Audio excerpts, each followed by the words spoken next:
Master বিনীতভাবে ঠাকুরকে জিজ্ঞাসা করলেন, ঈশ্বরে কি করে মন হয়? ঠাকুর উত্তর দিলেন, ঈশ্বরের নাম গুণগান সর্বদা করতে হয় আর সৎসঙ্গ করতে হয়।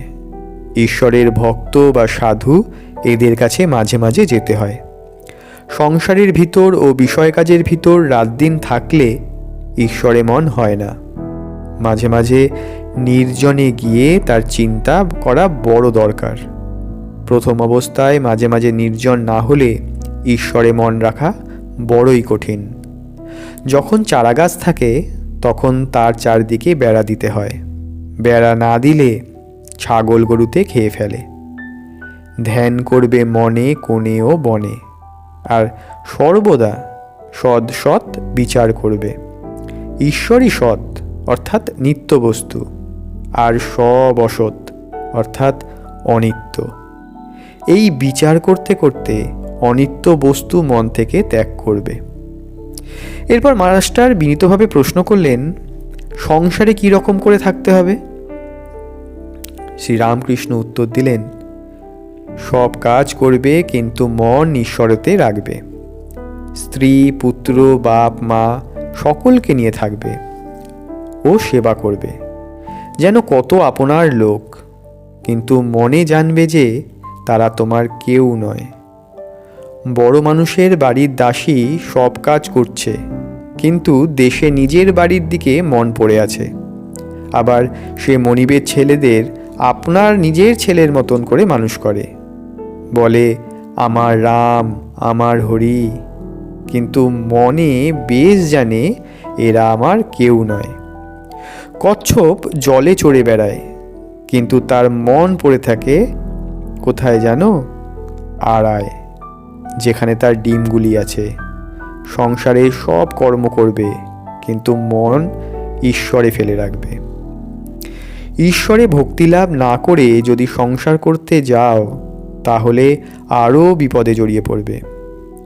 বিপদ, শোক, তাপ এসবে অধৈর্য হয়ে যাবে, আর যত বিষয় চিন্তা বাড়বে ততই আসক্তি বাড়বে। তেল হাতে মেখে তবে কাঁঠাল ভাঙতে হয়, তা না হলে হাতে আঠা জড়িয়ে যায়। ঈশ্বরে ভক্তিরূপ তেল লাভ করে তবে সংসারের কাজে হাত দিতে হয়। কিন্তু এই ভক্তি লাভ করতে হলে নির্জন হওয়া চাই। মাখন তুলতে গেলে নির্জনে দই পাততে হয়। দইকে নাড়ানাড়ি করলে দই বসে না। তারপর নির্জনে বসে সব কাজ ফেলে দই মন্থন করতে হয়, তবে মাখন তোলা যায়। আবার দেখো, এই মনে নির্জনে ঈশ্বর চিন্তা করলে জ্ঞান, বৈরাগ্য, ভক্তি লাভ হয়। কিন্তু সংসারে ফেলে রাখলে ওই মন নীচ হয়ে যায়। সংসারে কেবল কামিনী কাঞ্চন চিন্তা। সংসার জল আর মনটি যেন দুধ। যদি জলে ফেলে রাখো তাহলে দুধে জলে মিশে এক হয়ে যায়। খাঁটি দুধ খুঁজে পাওয়া যায় না। দুধকে দই পেতে মাখন তুলে যদি জলে রাখা যায় তাহলে তা ভাসে। তাই নির্জনে সাধনা দ্বারা আগে জ্ঞান ভক্তিরূপ মাখন লাভ করবে।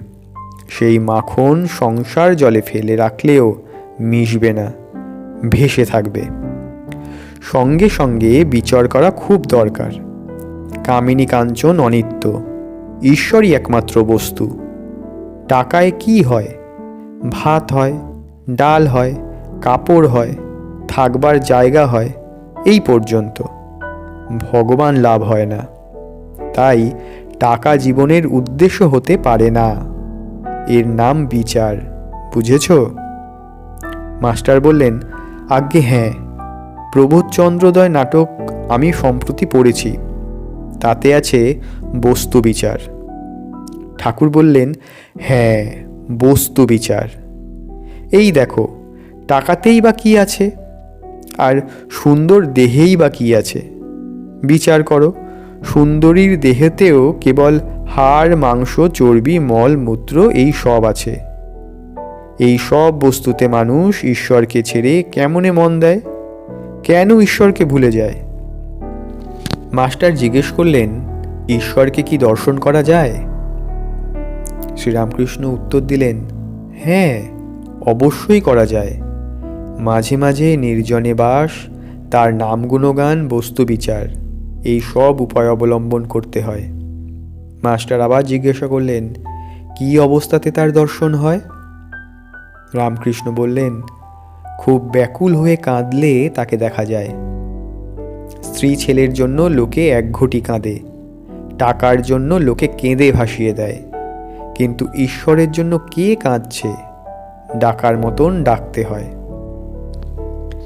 এই বলে ঠাকুর গান ধরলেন, ডাক দেখি মন ডাকার মতো, কেমন শ্যামা থাকতে পারে, কেমন শ্যামা থাকতে পারে, কেমন কালী থাকতে পারে। মন যদি একান্ত হও, জবা বিল্লদল লও, ভক্তিচন্দন মিশাইয়ে মার পদে পুষ্পাঞ্জলি দাও। ব্যাকুলতা, ব্যাকুলতা হলেই অরুণ উদয় হয়, তারপর সূর্য দেখা দিবেন। ব্যাকুলতার পরই ঈশ্বর দর্শন। 3 টান একত্র হলে তবে তিনি দেখা দেন। বিষয়ীর বিষয়ের উপর, মায়ের সন্তানের উপর, আর সতীর পতির উপর টান। এই 3 টান যদি কারোর একসঙ্গে হয়, সেই টানের জোরে ঈশ্বরকে লাভ করতে পারে। কথাটা এই, ঈশ্বরকে ভালোবাসতে হবে। মা যেমন ছেলেকে ভালোবাসে, সতী যেমন পতিকে ভালোবাসে, বিষয়ী যেমন বিষয় ভালোবাসে, এই 3 জনের ভালোবাসা, এই 3 টান একত্র করলে যতখানি হয়, ততখানি ঈশ্বরকে দিতে পারলে তার দর্শন লাভ হয়। ব্যাকুল হয়ে তাকে ডাকা চাই। বিড়ালের ছানা কেবল মিউ করে মাকে ডাকতে জানে, মা তাকে যেখানে রাখে সেখানেই থাকে। কখনো হেসেলে, কখনো মাটির উপর, কখনো বা বিছানার উপরে রেখে দেয়। তার কষ্ট হলে সে কেবল মিউ করে ডাকে, আর কিচ্ছু জানে না। মা যেখানেই থাকুক, এই মিউ শব্দ শুনে এসে পড়ে।